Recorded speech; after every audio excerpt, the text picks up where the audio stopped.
Everyone, welcome back to Thirsty Otaku. तो आज की वीडियो में हम बात करेंगे रेडो द हीलर के बारे में। तो रेडो द हीलर काफ़ी ज़्यादा पॉपुलर हो रहा था और मुझे किसी ने शायद कमेंट में भी मैंने देखा था रेडो द हीलर का रिव्यू करो या रेडो द हीलर के बारे में।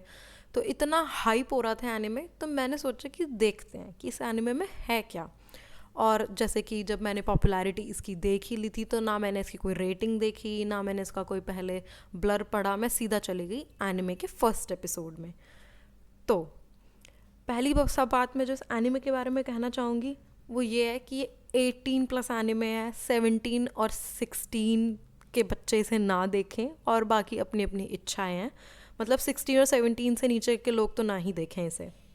तो सबसे पहले बात करते हैं इसके प्लॉट की। तो ये एक डार्क फैंटेसी एनिमे है जिसमें एक हमारा मेन लीड है क्यारू, जो कि एक हीलर है। तो वो अपने गांव में ही रह रहा होता है और हर रात उसे ऐसे सपने देखता है कि मैं अपने गांव को बचाऊंगा डीमंस वगैरह से। और हाँ, यहाँ पे डीमंस भी हैं जिनकी लड़ाई चल रही है। हालांकि डीमंस का अब तक कोई पार्ट दिखाया नहीं है।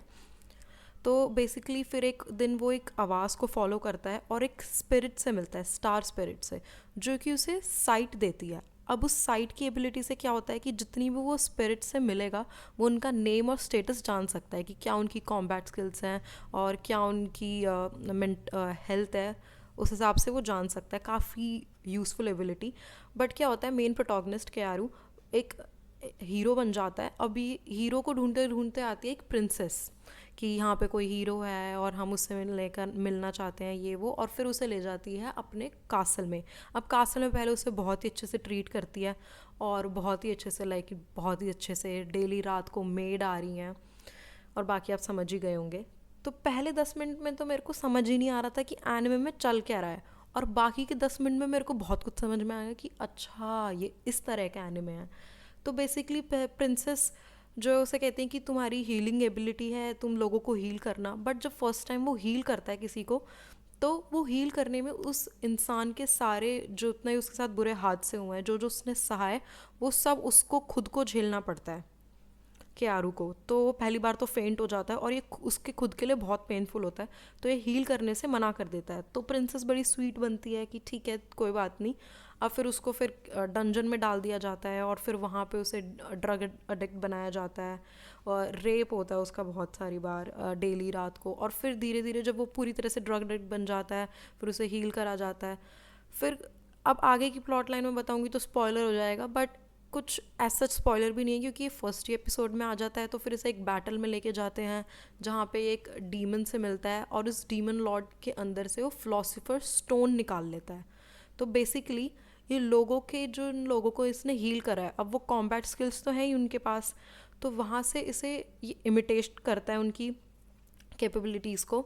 ठीक है, इमिटेशन एबिलिटी भी पा लेता है। और जितनी कॉम्बैट स्किल्स उसने देखी हैं लोगों को हील करते वक्त, आल्कमी जो उसने सीखी है वो यहाँ पे यूज़ करता है और इस फिलोसोफर स्टोन से वर्ल्ड जो है दोबारा रीसेट कर देता है। शायद इसीलिए इसका नाम रेडो द हीलर है। वो रीडू कर देता है पूरा वर्ल्ड और वापस उसी स्टेट में आ जाता है, वापस उसी गांव में आ जाता है। अब यहाँ से दोबारा से वो स्टोरी शुरू होगी। बट इस बार फ़र्क इतना है कि उसको पहले से ही पता है कि क्या होने वाला है, तो वो रेडी रहता है। तो अपने आप को ड्रग्स की जो है पहले से ही आदत डालता है क्योंकि उसे पता है फ्यूचर में जाके ये होगा और उसको अब यहाँ पे लेना है रिवेंज। तो हाँ, ये पूरी स्टोरी रिवेंज के बारे में है। तो ऐसे ऐसे करके वो रिवेंज लेने आगे बढ़ जाता है। और बस मैं इतना ही कहूँगी, बाकी आप खुद देख सकते हैं जो इंटरेस्टेड लोग हैं वो।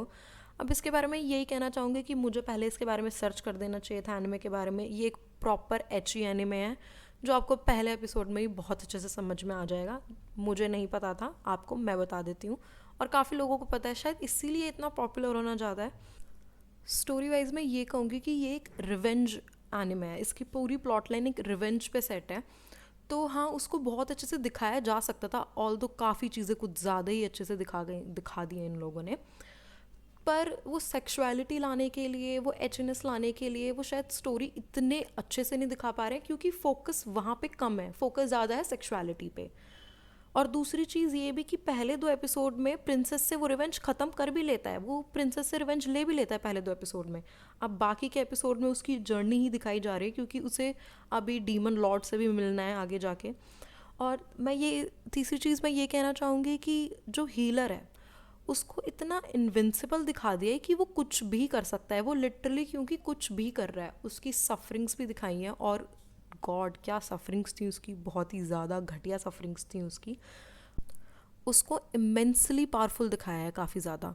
लास्ट थिंग ये है कि जिस तरह से इंडिया में पॉर्न बैन है, तो ठीक है आप ये देख सकते हैं, किसी पॉर्न से कम है नहीं ये। और एनिमे की पॉर्न को क्या कहते हैं, या हेंटाई, हाँ तो ये हेंटाई ही है प्रॉपर। तभी पूरा फोकस उसका वहीं पे है, तभी ये इतनी ज़्यादा पॉपुलर है। इसकी IMDb रेटिंग 6.3 है, और इसके अब तक 5 एपिसोड आ चुके हैं। और वार्निंग ये है कुछ लोगों के लिए कि काफ़ी सारे पॉइंट्स इसमें, काफ़ी सारे सीन्स कुछ लोगों के लिए ट्रिगर की तरह वर्क कर सकते हैं, क्योंकि कि मैं ही बहुत सारी चीज़ें नहीं देख पा रही थी, स्पेशली एपिसोड 3 में। तो हाँ, काफ़ी सारी चीज़ें हैं, अगर कुछ लोगों के लिए सेंसिटिव हो सकती हैं, अपने खुद के रिस्क पे देखिए। और सबसे बड़ी वार्निंग मैं यही दे सकती हूँ कि जहाँ पे भी देखना हो अकेले में देखना, ईयरफोन्स के साथ। तो आज का रिव्यू यहीं ख़त्म करते हैं। नेक्स्ट आने में बताओ कौन सा देखूं, और कुछ अच्छा बताना।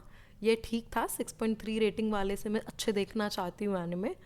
मिलते हैं अगली वीडियो में, तब तक के लिए like the video, subscribe the channel, comments, और डिस्कॉर्ड सर्वर ज्वाइन करो यार हमारा, उसमें होगा लिंक में बायो है, जॉइन अस ऑन डिस्कॉर्ड, वहाँ पे बातचीत करते हैं। मिलते हैं अगली वीडियो में, पीस आउट।